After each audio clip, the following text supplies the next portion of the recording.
Everyone in Boston wanted the billionaire CEO, but she only looked at her sister's best friend. Hello, everyone. Before we begin today's emotional story about two women finding love where neither of them expected it, I have one small favor to ask. Please hit the subscribe button and turn on the notification bell so you never miss a new story from our channel. It only takes a moment. It is completely free, and your support helps us continue bringing you heartfelt, dramatic, and unforgettable stories about courage, healing, second chances, and love between women. Your support truly means the world to us. And before we begin, tell me where you are watching from today. Share your city or country in the comments below. Thank you so much for being here with us.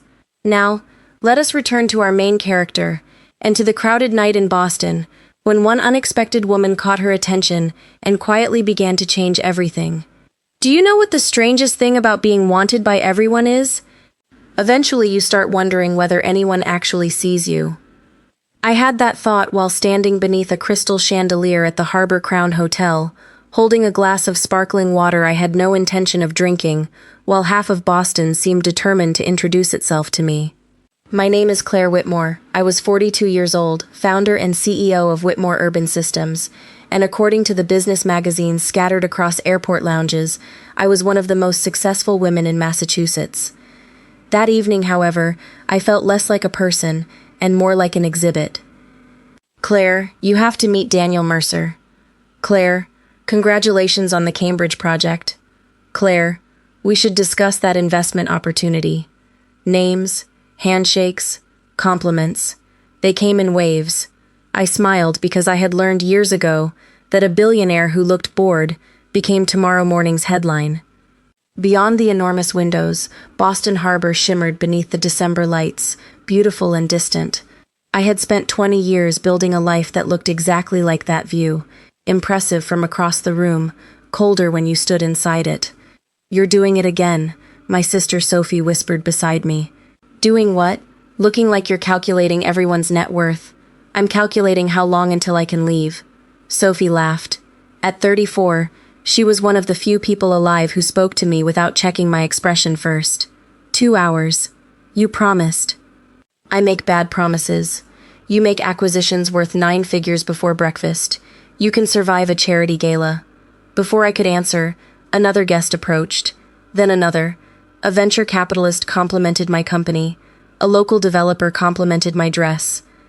Someone I barely remembered suggested dinner with such confidence that I almost admired the optimism. I declined politely and turned toward Sophie, ready to demand an emergency escape route. Then I saw her. She stood perhaps 30 feet away near the windows, talking with an elderly volunteer from the Housing Foundation.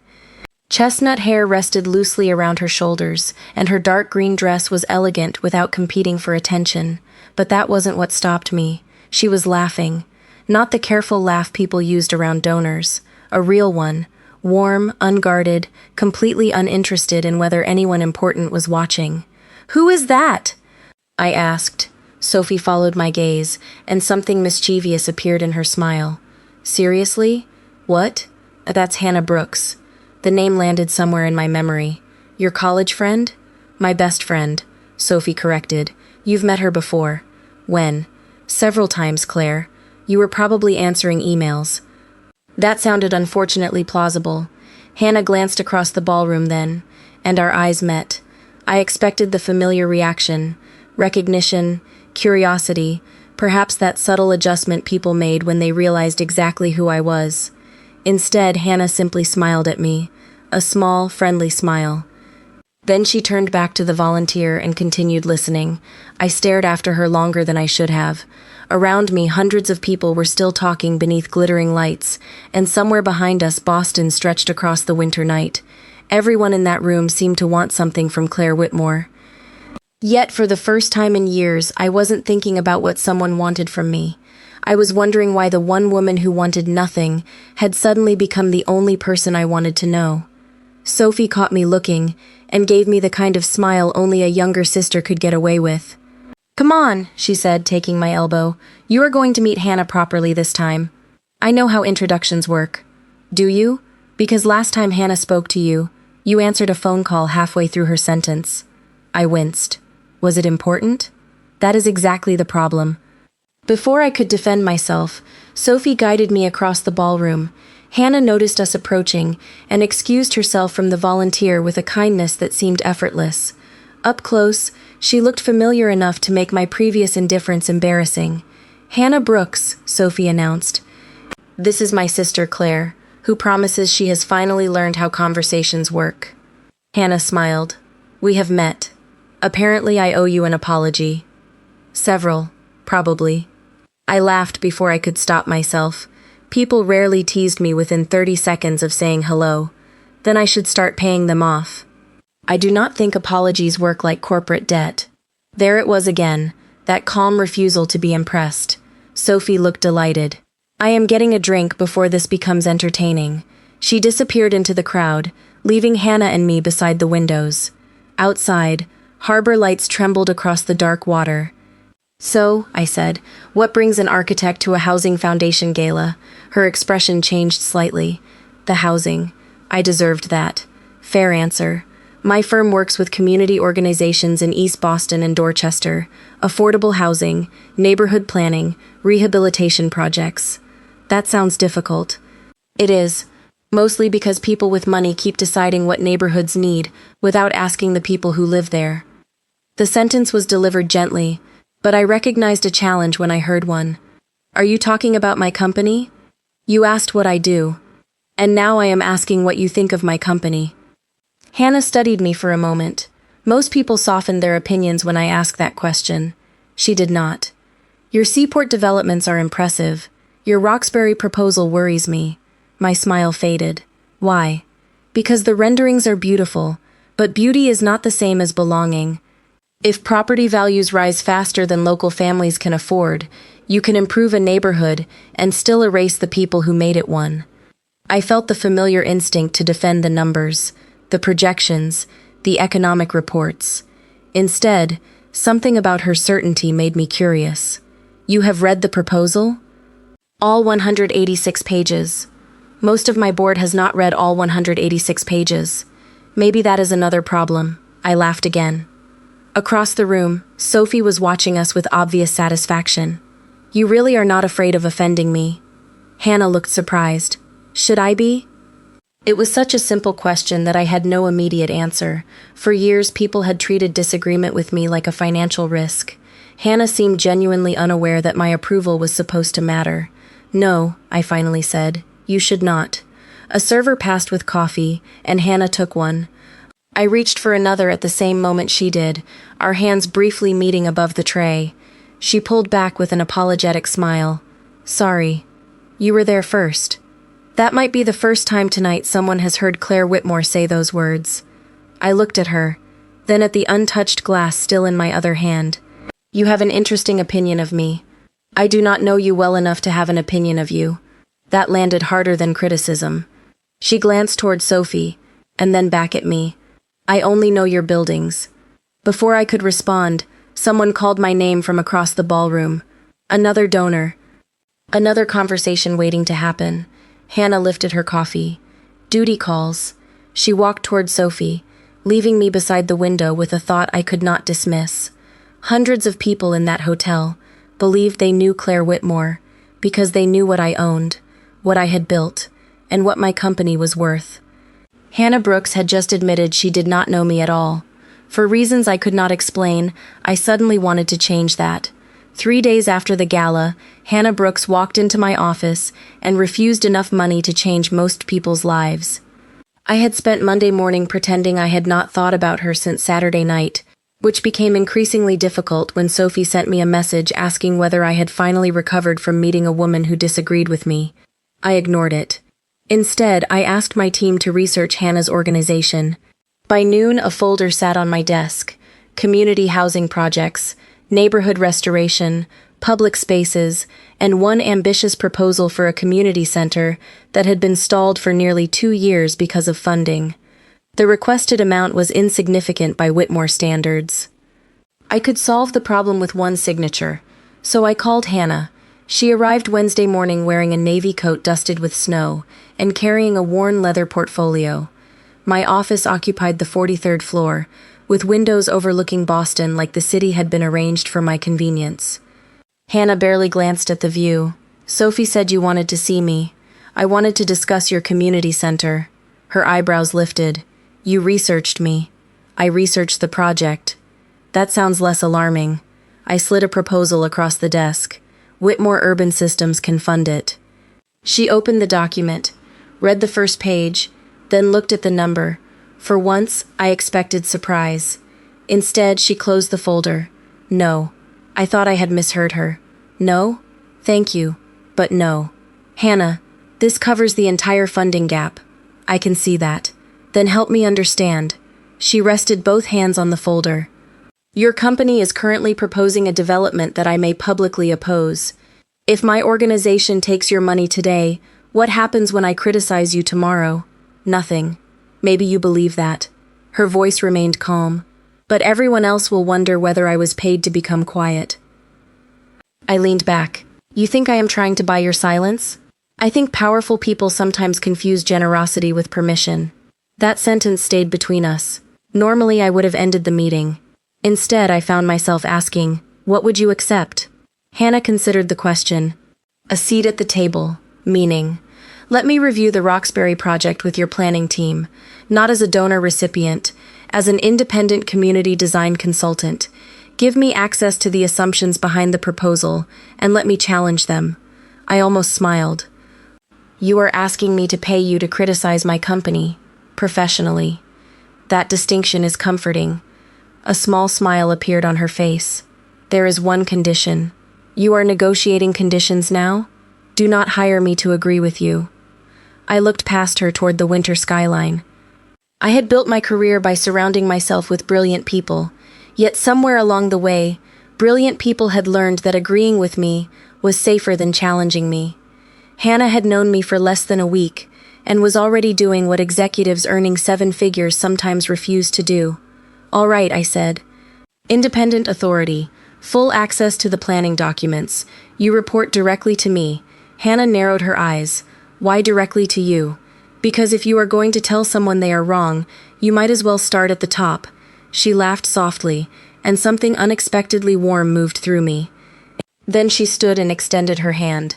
Deal. I took it. Her handshake was steady, uncomplicated, and brief. Yet after she left, I remained standing beside my desk, staring at the closed door. I had invited Hannah Brooks into the most controlled part of my life because I wanted someone who would tell me the truth. What I had not considered was what might happen when she started telling me the truth about myself. Working with Hannah should have been simple. She was a consultant, I was the client, and there were contracts specifically designed to keep relationships like ours uncomplicated. Within 2 weeks, uncomplicated had become impossible. Hannah challenged almost every assumption in the Roxbury proposal, but she never did it to prove she was the smartest person in the room. She asked questions everyone else had forgotten to ask. Where would longtime residents shop after construction? Could elderly tenants still walk to essential services? Were local businesses being offered space in the new development, or merely being replaced by businesses that could afford higher rent? One Thursday afternoon, she pushed a neighborhood map across the conference table and said, "You designed a place for people you imagined, instead of people who already live there." 12 executives became very quiet. I should have been irritated.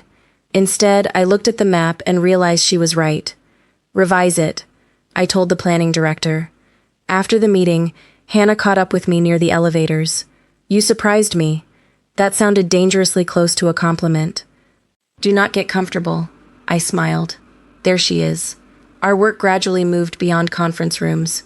We spent afternoons walking project sites in temperatures barely above 20 degrees, stopping at family-owned stores, and listening to residents who had never expected the chief executive officer herself to appear. Hannah knew how to listen without making people feel studied. I knew how to make decisions quickly. Somewhere between those two skills, the project began becoming better. So did our conversations. One evening, after nearly 10 hours of meetings, I found Hannah alone at a table covered with blueprints. 2 paper cups of coffee sat beside her. "One is yours," she said without looking up. "How did you know I was coming back?" "You left your phone." I checked my coat pocket. Empty. "That is disturbing." More disturbing is that you have not eaten since breakfast. I stared at her.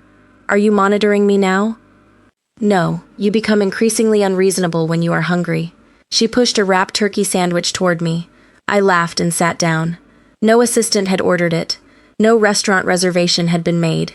It was probably worth $8, and somehow the gesture affected me more than gifts that had cost thousands. As we reached for the same blueprint, our fingers touched briefly. Hannah pulled her hand back.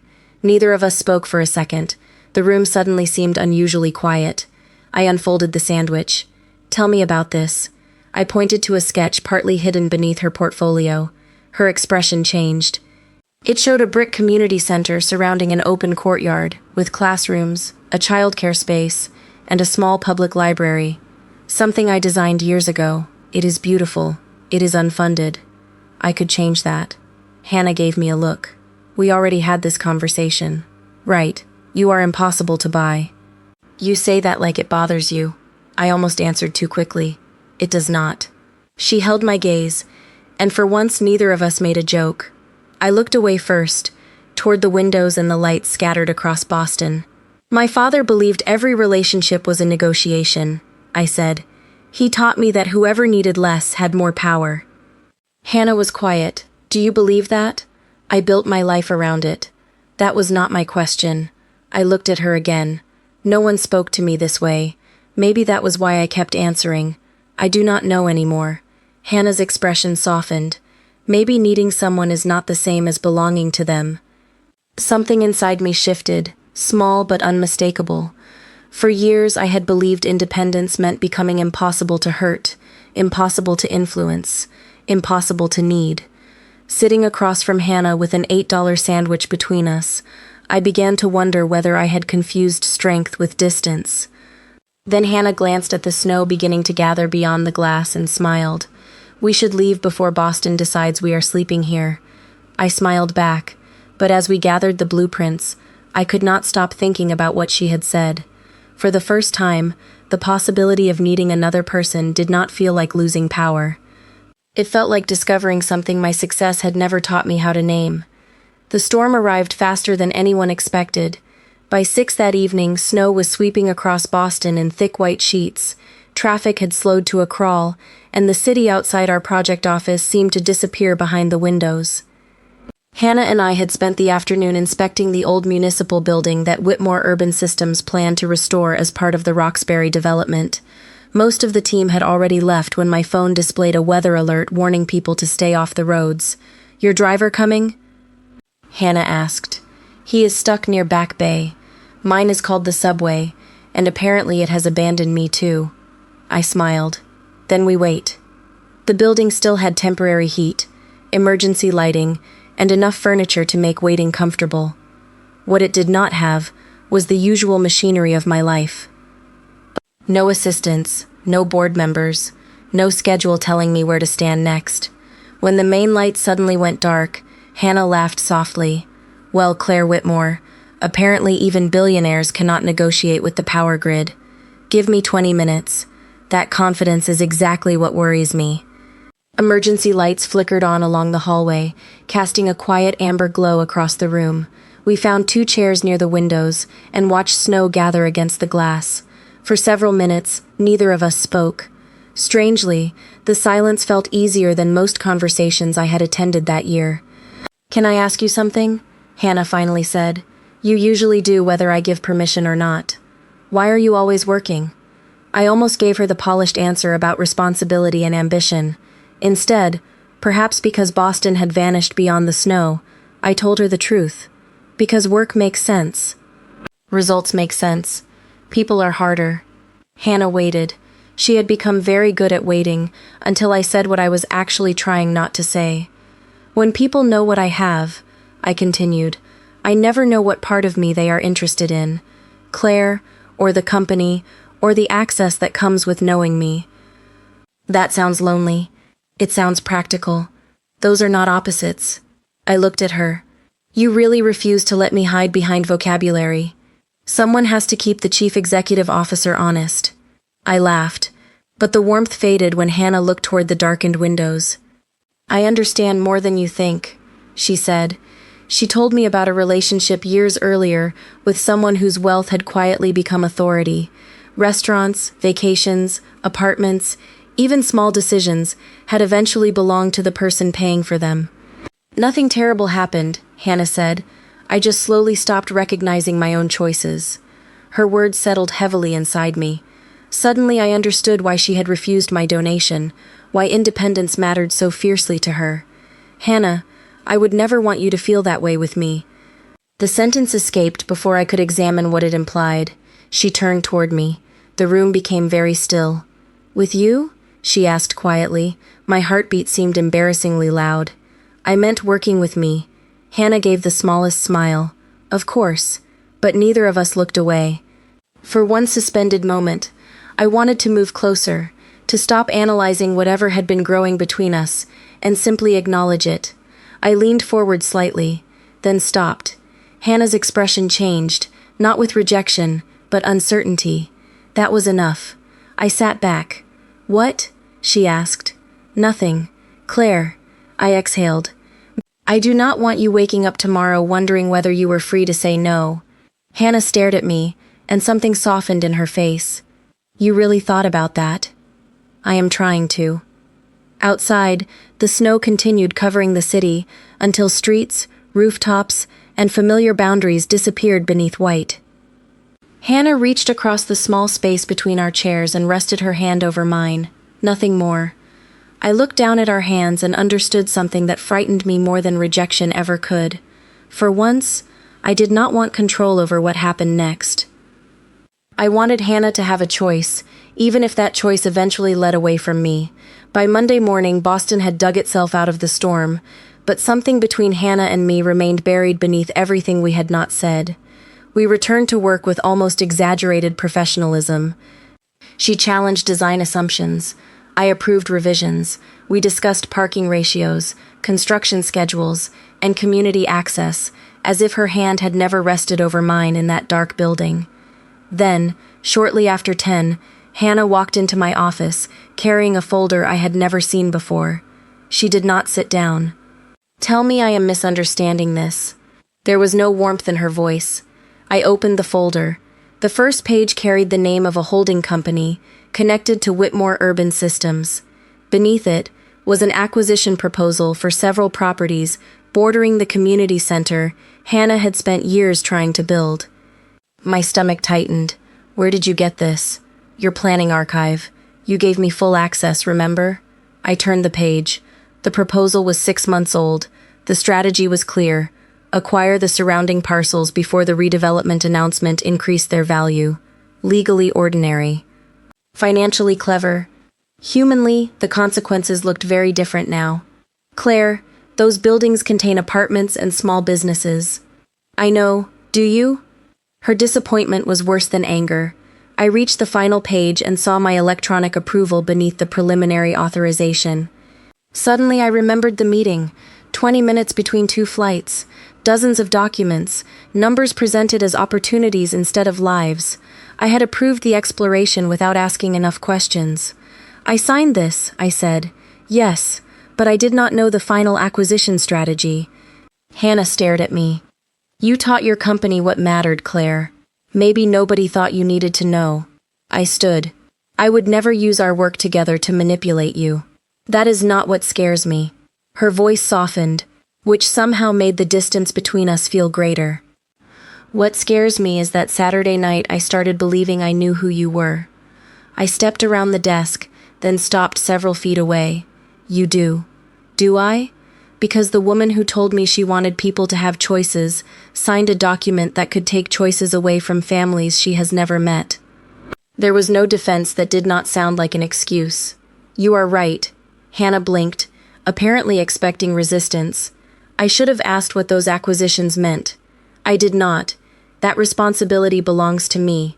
And what happens now? I find out exactly how far this went. That is a business answer. It is the only honest answer I have this minute. Hannah looked down at the folder. I cannot work on this project until I know whether the community is actually being protected. I understand. And I need distance from you. Those words hurt more than I expected. Still, I nodded. You have it. She left without another word. 20 minutes later, Sophie appeared in my office. She must have heard something from Hannah, because she closed the door and looked at me with the expression she had worn since childhood, whenever she believed I was being impossible. What happened? I handed her the folder. She read enough to understand. Claire, I know. Do you? Sophie set it down. You keep saying people only want your money. Have you ever wondered whether money is also the wall you keep putting between yourself and everyone else? I looked toward the windows. Boston spread beneath me, every block reduced by height into neat shapes and straight lines. From 43 floors up, neighborhoods looked simple, problems looked small, people were almost invisible. That realization unsettled me. I had spent years believing good leadership meant seeing the entire city from above. Hannah had taught me something different. Sometimes you had to stand on the sidewalk and ask who would still be there after your plans became real. I picked up the phone and called an emergency board meeting. Stop every acquisition connected to the Roxbury project, I told my general counsel. Effective immediately. There was a long silence. Claire, that could cost us tens of millions of dollars. I looked at Hannah's abandoned folder. Then for once, let the cost belong to us. The emergency board meeting lasted 3 hours, and by the end of it, I understood exactly how expensive principals became when they appeared on a balance sheet. 12 executives sat around the conference table while Boston glowed beyond the windows, each person explaining some version of the same argument. The acquisitions were legal. The projected returns were enormous. Walking away now could cost Whitmore Urban Systems more than $80 million over the next decade. We have obligations to investors, one board member said, and we have obligations to the communities where we build, I replied. Another executive opened a financial model on the screen. Claire, emotion cannot determine corporate strategy.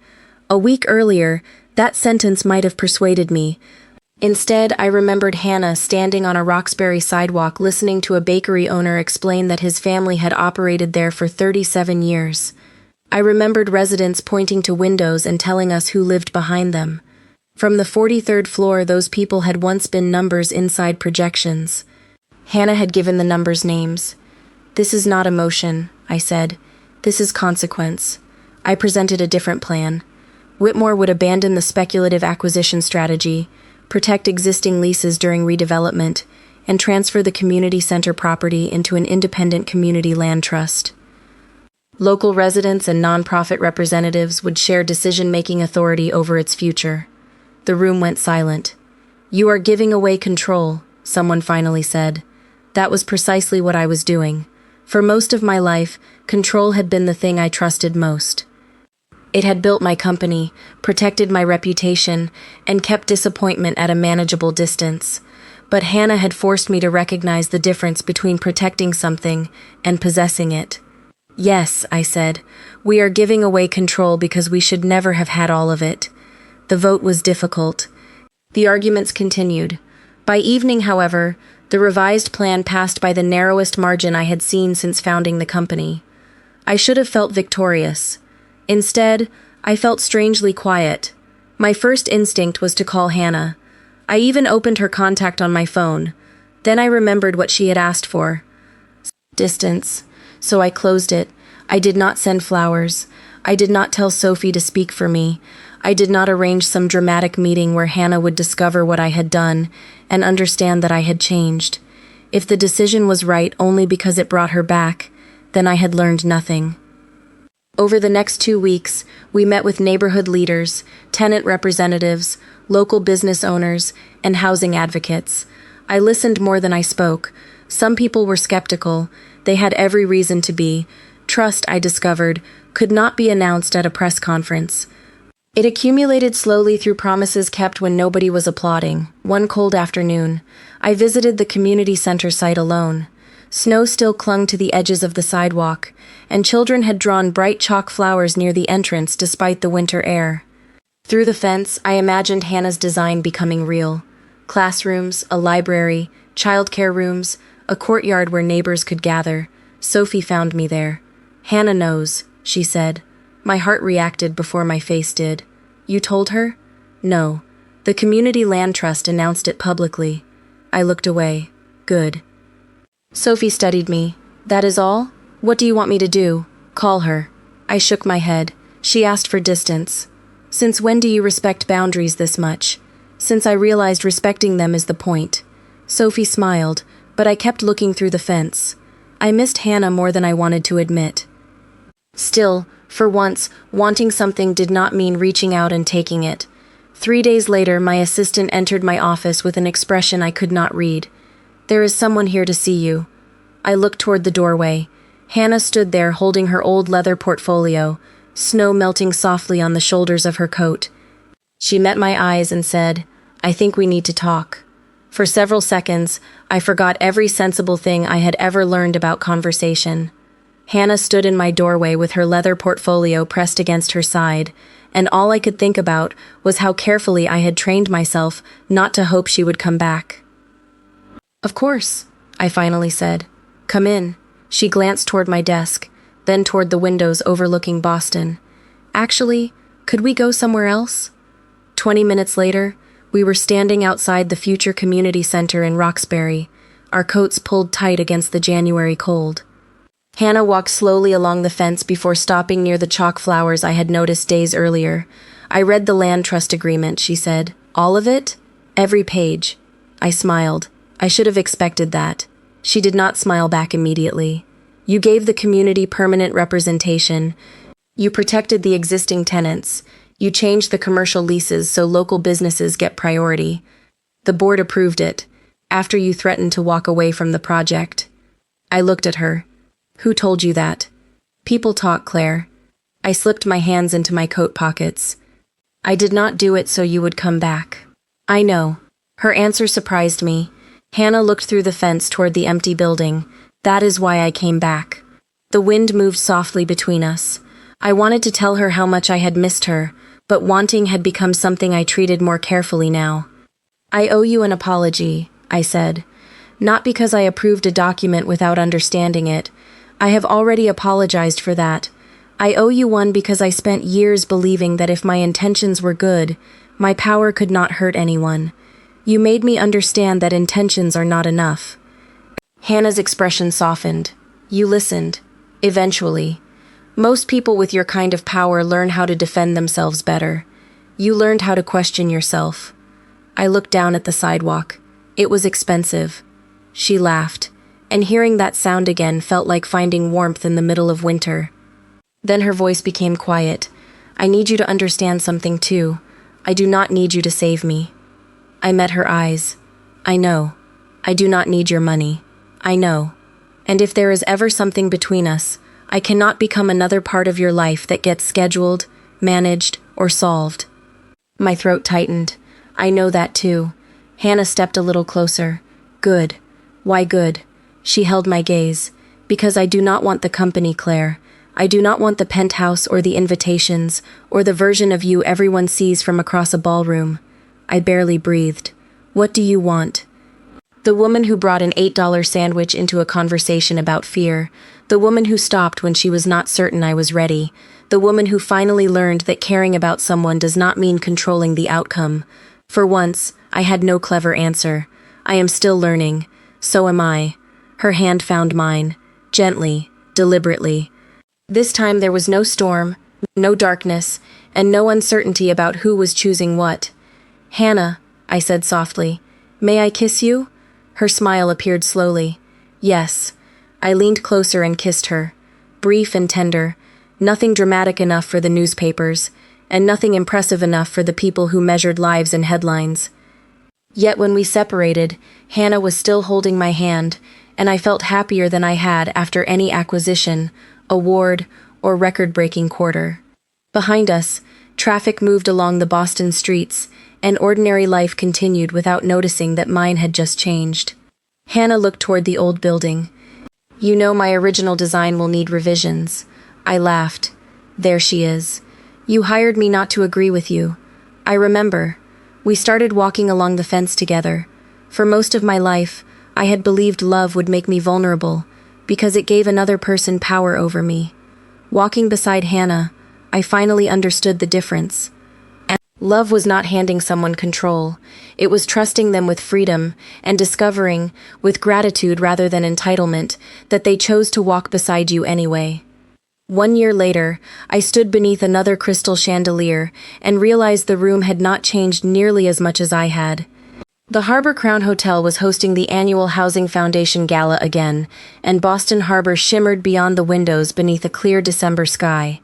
People still approached me with investment ideas, congratulations, invitations, and carefully rehearsed compliments. Whitmore Urban Systems had survived the Roxbury decision. More than survived, actually. Our revised community development model had become one of the most respected programs in the company, and we had adopted similar standards for future projects across Massachusetts. The lesson had been expensive, complicated, and worth every dollar. That morning, Hannah and I had attended the opening of the community center she had once believed would never be built. Children filled the library, parents toured the childcare rooms, local business owners served coffee and pastries in the courtyard, while neighborhood residents argued cheerfully about what programs should be added next. The best part was that nobody had asked my permission. The community controlled its future. Hannah had designed the building, but she had refused every suggestion that her career should somehow merge into mine. She still worked with her own firm, still challenged developers, and still occasionally challenged me over breakfast. Especially over breakfast. "You are smiling," Sophie said, appearing beside me at the gala. "Should I alert someone?" I smile. "At quarterly earnings reports, maybe." I look toward the ballroom entrance. "She is late," Sophie laughed. "There it is." "What?" "Claire Whitmore, Billionaire Chief Executive Officer, defeated by Boston traffic." "I am not defeated. You have checked the door 14 times. You counted?" "Absolutely." Then Sophie stopped smiling and nodded toward the entrance. Hannah had arrived. She wore a simple midnight blue dress and carried the same calm confidence that had first caught my attention a year earlier. She paused to greet one of the foundation volunteers before looking across the ballroom. Her eyes found mine. The noise around me seemed to soften. I remembered another gala, another winter night, and a woman who had smiled at me before turning away because my name meant nothing special to her. This time, Hannah smiled and started walking toward me. A donor standing nearby followed my gaze. "Who are you looking at?" he asked. I could have given him Hannah's resume. I could have mentioned the award her community center had recently received, or the neighborhood projects she was leading. Instead, I smiled. The woman who taught me that being needed and being loved are not the same thing. Hannah reached us just as Sophie quietly disappeared into the crowd. "That sounded suspiciously sentimental," Hannah said. "You were listening? Architects observe things." I offered her my hand. "Dance with me?" She looked amused. "Are you asking or scheduling?" "Asking." She placed her hand in mine. "Then yes." We moved toward the dance floor as soft music filled the ballroom. Nothing about our life had become magically simple. We disagreed. We worked too much. I occasionally tried to solve problems Hannah had not asked me to solve, and she reminded me, with impressive patience, that love was not a management position. But we had learned something better than perfection. We had learned how to listen, apologize, change, and choose each other without surrendering ourselves. Later, we stood together beside the enormous windows overlooking Boston. A year earlier, I had looked down from places like this and measured my life by everything I could see that I had built, owned, or influenced. Tonight the city was just as beautiful, but I barely noticed it. Hannah rested her hand in mine. "What are you thinking about?" she asked. I looked at her and smiled. How long it took me to understand that the most valuable things in life are not things you win. She squeezed my hand. "What are they?" I turned away from the skyline and toward her. "They are the things you are trusted enough to share." And for the first time in my life, I did not need the whole city beneath me to feel successful. I only needed the freedom to be myself, the courage to let someone else be fully herself, and the gratitude to know that after everything, we were still choosing to stand beside each other.